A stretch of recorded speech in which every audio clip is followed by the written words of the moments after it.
आज सुनिए मुंशी प्रेमचंद की लिखी कहानी तेंतर। आखिर वही हुआ जिसकी आशंका थी और जिसकी चिंता में घर के सभी लोग विशेषतः प्रसूता पड़ी हुई थीं। 3 पुत्रों के बाद कन्या का जन्म हुआ। माता सौर में सूख गईं, पिता आंगन में सूख गए और पिता की वृद्धा माता सौर के द्वार पर सूख गईं। अनर्थ, महा अनर्थ! भगवान ही कुशल करें तो हो। यह पुत्री नहीं, राक्षसी है। इस अभागिनी को इसी घर में आना था। आना ही था तो कुछ दिन पहले क्यों नहीं आई? भगवान 7वें शत्रु के घर भी तेंत्र का जन्म न दें। पिता का नाम पंडित दामोदर दत्त था।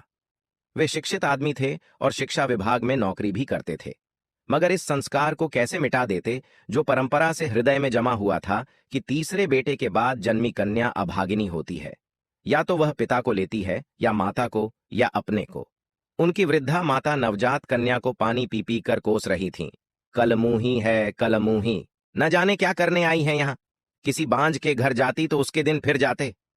दामोदर दत्त दिल में तो घबराए हुए थे, पर माता को समझाने लगे, अम्मा, तेंत्र वेत्र कुछ नहीं, भगवान की जो इच्छा होती है वही होता है। ईश्वर चाहेंगे तो सब कुशल ही होगा। गाने वालियों को बुला लो, नहीं लोग कहेंगे कि 3 बेटे हुए तो कैसे फूली फिरती थीं। एक बेटी हो गई तो घर में कोहराम मच गया। माता, अरे बेटा, तुम क्या जानो इन बातों को। मेरे सिर पर तो बीत चुकी है। प्राण अब मेरे शरीर में समाया हुआ है। तेंत्र के जन्म से तुम्हारे दादा का देहांत हुआ, तभी से तेंत्र का नाम सुनते ही मेरा कलेजा कांप उठता है। दामोदर, इस कष्ट के निवारण का भी कोई उपाय होगा? माता, उपाय बताने को तो बहुत है। पंडित जी से पूछो, वे कोई ना कोई उपाय बता देंगे। पर इससे कुछ होता नहीं। मैंने कौन से अनुष्ठान नहीं किए, लेकिन पंडित जी की तो मुट्ठियां गर्म हुई। यहां जो सिर पर पड़ना था वह पड़ ही गया।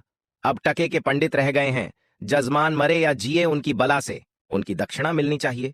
धीरे से। लड़की दुबली पतली भी नहीं है, तीनों लड़कों से हृष्ट पुष्ट है। बड़ी बड़ी आंखें हैं, पतले पतले लाल लाल ओंठ हैं जैसे गुलाब की पंखड़ी। गोरा चिट्टा रंग है, लंबी सी नाक है। कलमुही नहलाते समय रोई भी नहीं, टुकुर टुकुर ताकती रही। ये सब लक्षण कुछ अच्छे थोड़े ही हैं। दामोदर दत्त के तीनों लड़के सांवले थे, कुछ विशेष रूपवान भी नहीं थे। लड़की के रूप का बखान सुनकर उनका मन कुछ प्रसन्न हुआ। बोले, अम्मा जी, तुम भगवान का नाम लेकर गाने वालियों को बुला भेजो, गाना बजाना होने दो। भाग्य में जो कुछ है वह तो होगा ही। माता जी, तो हुलस्ता नहीं करूं क्या? दामोदर, गाना न होने से कष्ट का निवारण तो होगा नहीं। अगर इतने सस्ते में जान छूटे तो न कराओ गाना। माता, बुलाए लेती हूं बेटा, जो कुछ होना था वह तो हो गया। इतने में दाई ने सौर में से पुकार कर कहा, बहू जी कहती हैं गाना वाना कराने का काम नहीं है।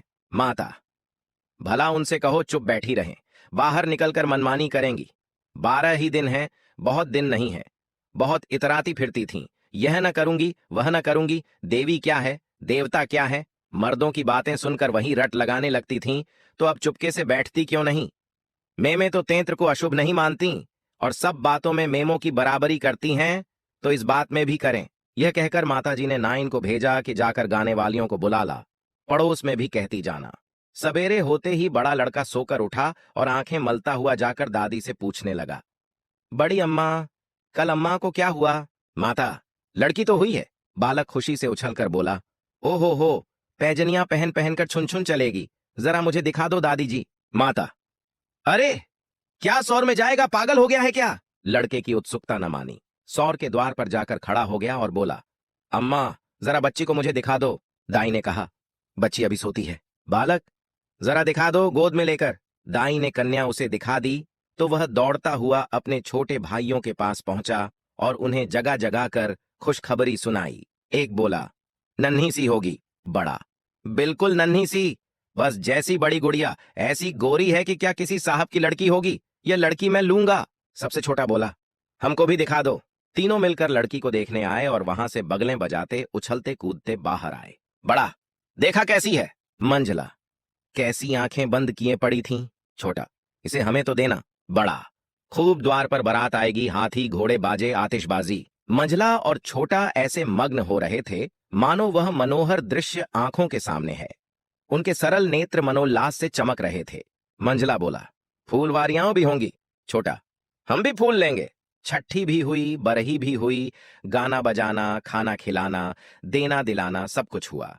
लेकिन रस्म पूरी करने के लिए दिल से नहीं, खुशी से नहीं। लड़की दिन प्रतिदिन दुर्बल और अस्वस्थ होती जा रही थी। मां उसे दोनों वक्त अफीम खिला देती थी और बालिका दिन और रात नशे में बेहोश पड़ी रहती। जरा भी नशा उतरता तो भूख से विकल होकर रोने लगती। मां कुछ ऊपरी दूध पिलाकर अफीम खिला देती। आश्चर्य की बात यह थी कि अब की उसकी छाती में दूध ही नहीं उतरा। यूं भी उसे दूध देर से उतरता था, लेकिन लड़कों को नाना प्रकार की दूधवर्धक औषधियां खिलाई जाती थीं। बार बार शिशु को छाती से लगाया जाता, यहां तक कि दूध उतर ही आता था। लेकिन अब की यह आयोजन नहीं की गई। फूल सी बच्ची कुम्हलाती जा रही थी। मां तो कभी उसकी ओर ताकती भी नहीं थी। हाँ, नाइन कभी चुटकियां बजाकर चुमकारती तो शिशु के मुख पर ऐसी दयनीय, ऐसी करुण वेदना अंकित दिखाई देती कि वह आंखें पोंछती हुई चली जाती थी। बहू से कुछ कहने सुनने का साहस न पड़ता। बड़ा लड़का सिद्धू बार बार कहता, अम्मा, बच्ची को बाहर से खेला लाऊं? लेकिन मां उसे झिड़क देती थी। 3-4 महीने हो गए। दामोदर दत्त रात को पानी पीने उठे तो देखा कि बालिका जाग रही है। सामने ताक पर मीठे तेल का दीपक जल रहा था। लड़की टकटकी बांधे उसी दीपक की ओर देख रही थी और अपना अंगूठा चूसने में मग्न थी। चुभ चुभ की आवाज आ रही थी। उसका मुख मुरझाया हुआ था, लेकिन वह न रोती थी, न हाथ पैर फेंकती थी। बस अंगूठा चूसने में इतनी मग्न थी मानो उसमें सुधा रस भरा हुआ है। वह माता के स्तनों की ओर मुंह भी नहीं फेरती थी, मानो उसका उन पर कोई अधिकार नहीं, उसके लिए वहां कोई आशा नहीं। बाबू साहब को उस पर दया आई। इस बेचारी का मेरे घर जन्म लेने में क्या दोष है? मुझ पर या इसकी माता पर जो कुछ भी पड़े उसमें इसका क्या अपराध? हम कितनी निर्दयता कर रहे हैं कि कुछ कल्पित अनिष्ट के कारण उसका इतना तिरस्कार कर रहे हैं। माना कि कुछ अमंगल हो भी जाए तो क्या उसके भय से इसके प्राण ले लिए जाएंगे? अगर अपराधी है तो मेरा प्रारब्ध है। इस नन्हे से बच्चे के प्रति हमारी कठोरता क्या ईश्वर को अच्छी लगती होगी? उन्होंने उसे गोद में उठा लिया और उसका मुख चूमने लगे। लड़की को शायद पहली बार सच्चे स्नेह का अनुभव हुआ। वह हाथ पैर उछालकर गू गू करने लगी और दीपक की ओर हाथ फैलाने लगी। उसे जीवन ज्योति सी मिल गई। प्रातःकाल दामोदर दत्त ने लड़की को गोद में उठा लिया और बाहर लाए। स्त्री ने बार बार कहा, उसे पड़ी रहने दो, ऐसी कौन सी बड़ी सुंदर है, अभागिन रात दिन तो प्राण खाती रहती है, मर भी नहीं जाती कि जान छूट जाए। किंतु दामोदर दत्त ने न माना। उन्होंने उसे बाहर लाया और अपने बच्चों के साथ बैठकर खिलाने लगे। उनके मकान के सामने थोड़ी सी जमीन पड़ी हुई थी। पड़ोस के किसी आदमी की एक बकरी उसमें आकर चरा करती थी। इस समय भी वह चर रही थी। बाबू साहब ने बड़े लड़के से कहा, सिद्धू, जरा उस बकरी को पकड़ो तो इसे दूध पिलाएं, शायद भूखी है बेचारी। देखो, तुम्हारी नन्ही सी बहन है ना, इसे रोज हवा में खिलाया करो। सिद्धू को दिल लगी हाथ लगी। उसका छोटा भाई भी दौड़ा। दोनों ने घेर कर बकरी को पकड़ा और उसका कान पकड़कर सामने लाए। पिता ने शिशु का मुंह बकरी के थन में लगा दिया। लड़की चुभलाने लगी और एक क्षण में दूध की धार उसके मुंह में जाने लगी, मानो टिमटिमाते दीपक में तेल पड़ जाए। लड़की का मुंह खिल उठा। आज शायद पहली बार उसकी क्षुद्धा तृप्त हुई थी। वह पिता की गोद में हुमक हुमक कर खेलने लगी। लड़कों ने भी उसे खूब नचाया कुदाया। उस दिन से सिद्धू को मनोरंजन का एक नया विषय मिल गया। बालकों को बच्चों से बहुत प्रेम होता है। अगर किसी घोंसले में चिड़िया का बच्चा देख पाएं तो बार बार वहां जाते हैं।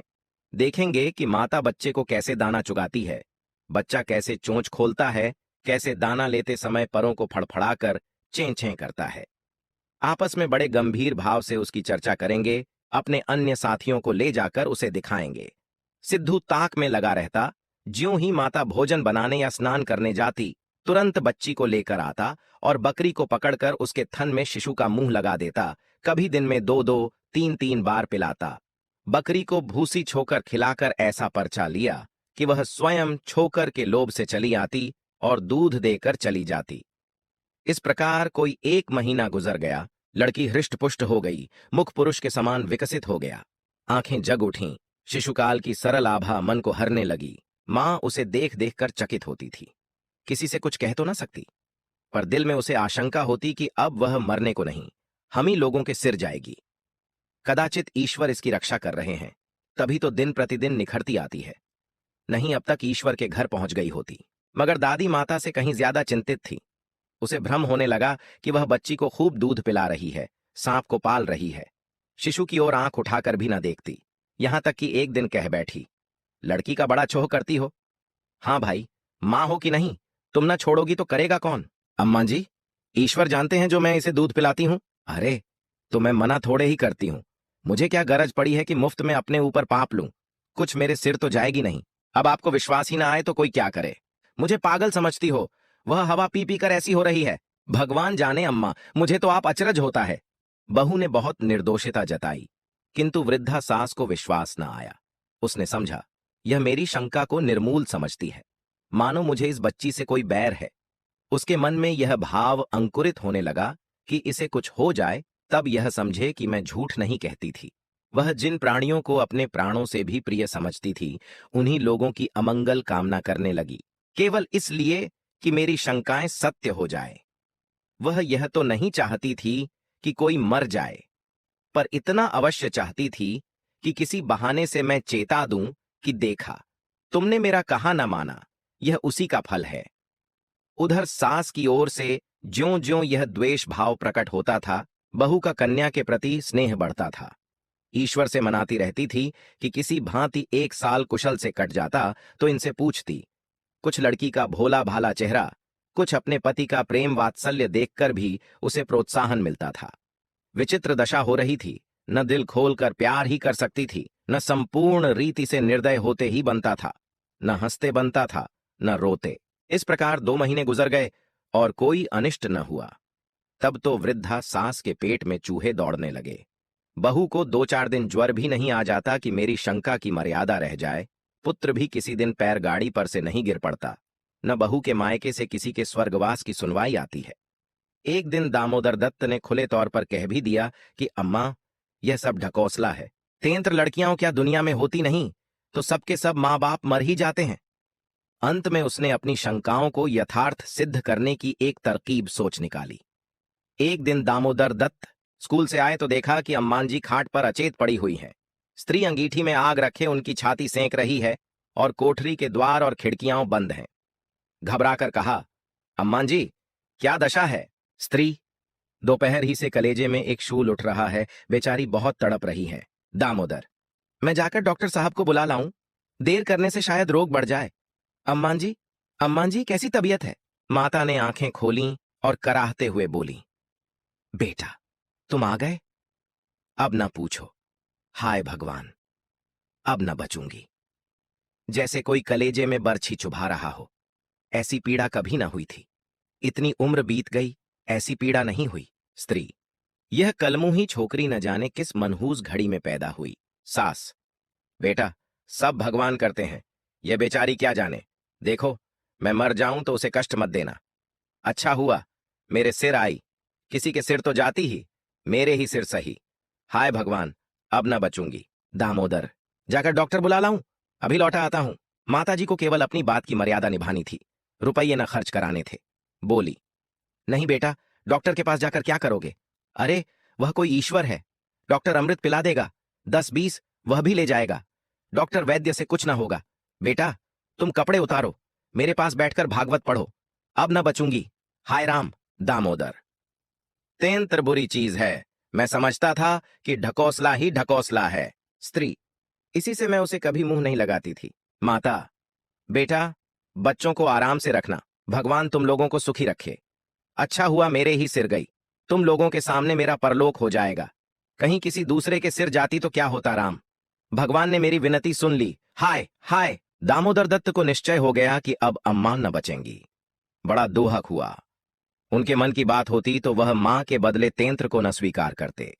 जिस जननी ने जन्म दिया, नाना प्रकार के कष्ट झेले, उनका पालन पोषण किया, अकाल वैधव्य को प्राप्त होकर भी उनकी शिक्षा का प्रबंध किया, उसके सामने एक दुधमुही बच्ची का क्या मूल्य था, जिसके हाथ का एक गिलास पानी भी वह न जानते थे। शोकातुर हो कपड़े उतारे और मां के सिरहाने बैठकर भागवत की कथा सुनाने लगे। रात को बहू भोजन बनाने चली तो सास से बोली, अम्मा जी, तुम्हारे लिए थोड़ा सा साबूदाना छोड़ दूं? माता ने व्यंग्य करते हुए कहा, बेटी, अन्न बिना न मरूंगी, भला साबूदाना मुझसे खाया जाएगा। जाओ, थोड़ी पूरियां छान लो, पड़े पड़े जो कुछ इच्छा होगी खा लूंगी, कचौरियां भी बना लेना। मरती हूं तो भोजन को तरस तरस क्यों मरूं? थोड़ी मलाई भी मंगवा लेना, चौक की हो। फिर थोड़े खाने आऊंगी बेटी, थोड़े से केले मंगवा लेना, कलेजे के दर्द में केले खाने से आराम होता है। भोजन के समय पीड़ा शांत हो गई। लेकिन आधे घंटे के बाद फिर जोर से होने लगी। आधी रात के समय कहीं जाकर उनकी आंख लगी। 1 सप्ताह तक यही दशा रही। दिन भर पड़ी कराहती रहीं। बस भोजन के समय जरा वेदना कम हो जाती। दामोदर दत्त सिरहाने बैठे पंखा झलते और मातृवियोग के आगत शोक से रोते। घर की मेहरी ने मोहल्ले भर में यह खबर फैला दी।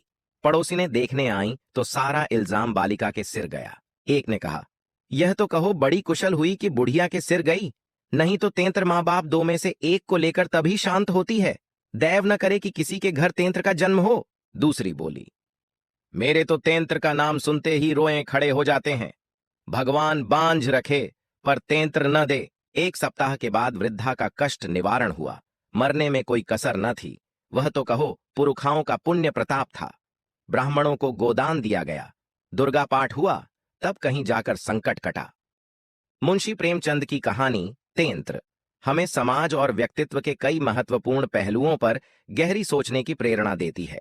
इस कहानी में दामोदर दत्त की पारिवारिक समस्याओं और मां की बीमारी के बीच एक छोटी बच्ची के जीवन का संघर्ष मुख्य धारा में आता है। यह कहानी जीवन की कठोर वास्तविकताओं को उजागर करती है, जहां पारंपरिक मान्यताएं और अंधविश्वास मानवता की सहज भावनाओं पर हावी हो जाते हैं। गांव की वृद्धा का तेंत्र को लेकर अविश्वास और बच्ची के प्रति क्रूरता की कथा समाज में व्याप्त अंधविश्वास और मान्यता के प्रभाव को दर्शाती है। कहानी यह भी दिखाती है कि किस प्रकार एक निर्दोष बच्ची, जिसका कोई खुद का दोष नहीं, फिर भी समाज की क्रूरता और दकियानूसी धारणाओं का शिकार होती है। दामोदर दत्त का अपनी मां और बच्चे के प्रति प्रेम और चिंता यह सिखाती है कि इंसानियत और स्नेह का महत्व किसी भी पूर्वाग्रह और अंधविश्वास से ऊपर है। कहानी हमें यह भी सिखाती है कि सामाजिक दबाव और पारंपरिक सोच कैसे व्यक्ति के निर्णय और भावनाओं को प्रभावित करती है। दामोदर दत्त का अपनी मां की बीमारियों के बीच अपनी बच्ची के प्रति दया और प्रेम दिखाना यह दर्शाता है कि सच्चे मानवीय भावनाएं किसी भी कठोर सामाजिक मान्यता को पार कर सकती हैं। अंततः तेंत्र कहानी हमें सिखाती है कि व्यक्तिगत संवेदनशीलता, मानवता और प्रेम ही समाज की कुरीतियों और अंधविश्वासों के खिलाफ सबसे बड़ी लड़ाई है।